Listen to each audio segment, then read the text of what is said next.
E aí, bando de filosofeiro, tudo beleza?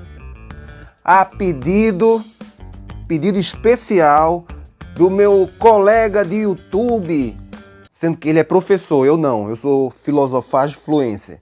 Meu colega de YouTube, o Corujinha, cujo canal tá aqui abaixo, é só clicar no pitoco da descrição.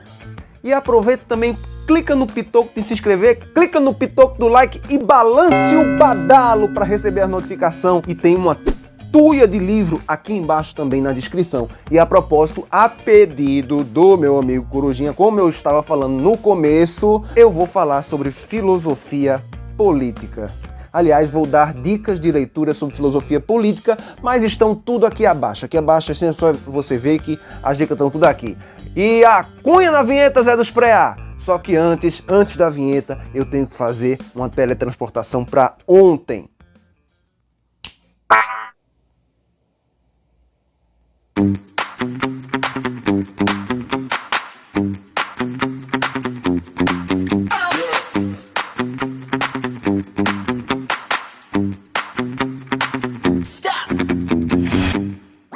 Vinheta acunhada. A primeira dica de leitura que gostaria de dar é Filosofia Política para Educadores. Achei muito interessante essa obra de Paulo Giraldelli. De Platão, A Justiça, a Filosofia Política para uma Sociedade Democrática Liberal, né? A Justiça em Platão e Rawls, o Igualitarismo de John Rawls. Aí você tem Nozick, né? Robert Nozick e Rawls, a inveja, tratando da inveja. Liberais, Libertários e Comunitários, Democracia e Minorias, de Richard Rorty, né? Que já, no caso, tem um vídeo interessante, vou colocar aqui abaixo falando sobre ele, assim, um vídeo longo, de um canal chamado Isto Não é Filosofia. Tá aqui embaixo também, vou colocar no link. A parte 2 dessa obra, ela trata das velhas e novas minorias, do feminismo e objetificação do sexo, né, o moralismo, de onde vem a infância, a palmada pedagógica, né? Enfim, essa obra é dividida em 3 partes, né? Outra obra também para entender melhor a teoria crítica, né? Inclusive ele questiona a relação da teoria crítica com a chamada Escola de Frankfurt. E, inclusive, questiona se o termo escola está bem aplicado. Assim, leva a gente a uma questão, e é um livro pequeno, de apenas 80 páginas. Não tão barato, é algo em torno de 20 e poucos reais, vou colocar aqui abaixo também. É A Teoria Crítica, o autor é Marcos Nobre, que é professor livre docente do Instituto de Filosofia e Ciências Humanas da Universidade Estadual de Campinas, né? A Unicamp. E pesquisador do SEBRAP, Centro Brasileiro de Análise e Planejamento. E nesse livro ele apresenta os princípios fundamentais da teoria crítica. Assim, acho muito interessante a leitura desse livro para você entender melhor essa questão da teoria crítica, porque ela não é unificada, ela não tem um entendimento assim, como se possa dizer, aliás, como nenhuma teoria, né? Todas elas, qualquer coisa que seja proposta por seres humanos, tem sempre que partir de um axioma ou de um postulado. Pois é, se você quer ter o mínimo de cientificidade, entenda, se estamos tratando de ciências humanas, precisamos entender que é necessário lidar com pessoas. Se estamos trabalhando com política, estamos necessariamente trabalhando com ética. A gente não pode se desvincular da ética e dizer, enfim, vamos fazer política do jeito que eu quero, é mercado livre, sem controle, deixa o mercado flutuar à vontade e puta que pariu e foda-se o mundo que eu não me chamo Raimundo, não pode ser assim. Você não vai construir, primeiro, nenhum Estado forte, nunca. Você vai construir você vai sempre agravar a desigualdade com esse pensamento.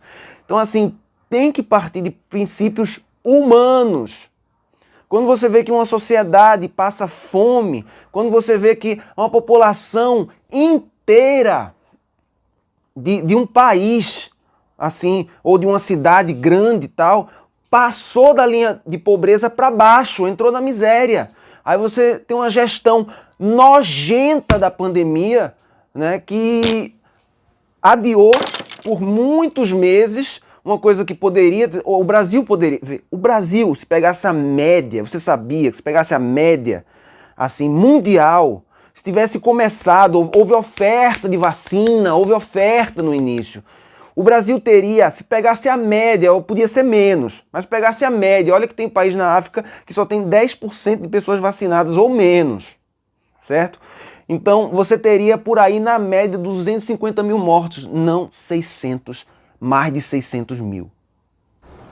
Voltando aos filósofos... Aí a gente sempre acaba voltando para a questão da razão a priori, né? A gente sempre acaba voltando à fenomenologia do espírito. Será que é fenomênico? Realidade. O que é a realidade? Aí vem as teorias da verdade, cada um que defenda a sua teoria da verdade. Você tem um famoso debate, por exemplo, entre Habermas e Rorty, né? Que no caso debatem justamente sobre essa questão de você colocar algo adiante como objetivo final, mesmo que você não tenha uma finalidade. No caso de um pensamento materialista. Sendo que Habermas defende que você, de qualquer maneira, você tem que ter um pensamento, um horizonte para onde apontar, ou seja, uma direção para onde ir, senão você não tem referencial algum.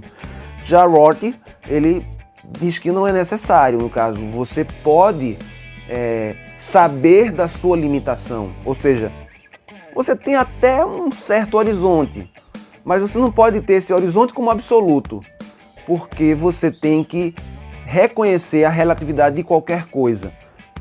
E nessa relatividade, por exemplo, eu estou imprimindo crenças próprias, minhas. Ou seja, eu posso estar errado, né? Ele leva a gente a essa reflexão. Eu posso estar falando um monte de coisas que tem lógica, tem sentido, foi concordado, foi acordado que todo mundo, assim, enfim, até que se prove o contrário.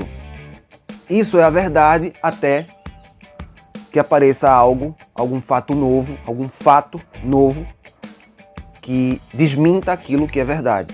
Ou seja, sempre estamos sujeitos a fatos novos. O fato é que até a expressão fato é questionável e não é absoluta. Então, quando a gente trata do absoluto, a gente sempre tem problemas. Mas você já percebeu que quando a gente abandona o absoluto, a gente também tem problemas, porque assim a gente fica sem horizonte, sem norte. De alguma maneira a gente precisa modular uma mira, um objeto, um caminho, mas ao mesmo tempo, porque existe o próprio paradoxo da verdade absoluta, né? Porque se eu digo assim, não há verdade absoluta, essa frase, ela não pode ser absoluta. E ela entra num paradoxo. Você reflita sobre essa frase. Não existe nada absoluto.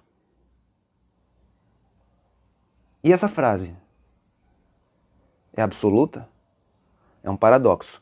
Enfim, dentre outras coisas, tudo isso está relacionado à filosofia política porque nada se dissocia, de alguma maneira as coisas estão associadas. Outra questão também muito interessante é que o Corujinha me perguntou foi Lula é emoção e Ciro razão. Até certo ponto, todos têm apelam para um lado emotivo, porque tem que lidar com o povo, né? Pô, sim, cara, criar um canal, por exemplo, de games, como um estilo game, assim, como Ciro Gomes, tem o seu apelo emocional também. Agora, é claro, Lula tem um apelo emocional forte. Inclusive, a memória emotiva. A memória emotiva. Muita gente que hoje passa fome, muitos novos famintos, muitas novas pessoas em situação de rua, tem uma memória e uma saudade de 2009, 2010, 2011. Quem viajava mais de avião, quem comprava carro todo ano, muita gente, né? Então assim, acaba que essa memória, ela vira uma memória afetiva. E assim, em último caso, Lula acaba sendo a última opção, mas é uma opção. Só não, nem Bozo, nem Moro, como está na hashtag que eu coloco sempre, eu estou colocando aqui abaixo aqui quando eu falo sobre política. Nem Bozo, nem Moro, nem Moro, nem Bozo. Vou até fazer uma música sobre isso. Enfim, no caso de Ciro Gomes, realmente você vê um pouco mais de razão, porque ele sempre dá respostas factuais e numéricas, né? Ele apresenta dados numéricos. Mas temos que nos lembrar também que as eleições ainda estão a uma certa distância aí, as articulações ainda estão sendo feitas, as costuras, os alinhavamentos, atravacunhamentos, enfim, está tudo se conjecturando ainda, tudo especulativo, nada é muito claro. O que é muito claro é que está morrendo gente, são mais de 600 mil mortos por causa de uma gestão desastrosa dessa pandemia, uma gestão nojenta, canalha, sabe, negacionista, que ainda insiste em confrontar a ciência. E você não tem, assim, não pode considerar uma coisa dessa anticientífica, antidemocrática, incorporada tanto por Bozo como por Moro, como uma opção democrática. Você não pode eleger alguém pelas vias democráticas alguém que é completamente e abertamente antidemocrático, que defende uma espécie de anarquia capitalista onde o Brasil seja um paraíso fiscal de rentismo, onde o Brasil entregue tudo que tem e vire apenas uma colônia moderna, mas uma colônia, sendo explorada por um grupo, uma pequena elite, e tendo uma grande massa de pessoas na miséria, passando fome e morrendo, que é o pior de tudo, morrendo. E em nome dessas milhares de mortes, fora as mortes que ocorreram aí em São Paulo, né, e que ocorrem nos deslizamentos, fora o desmatamento, fora, enfim, tudo desastroso. A essas pessoas eu dedico a tela final em silêncio.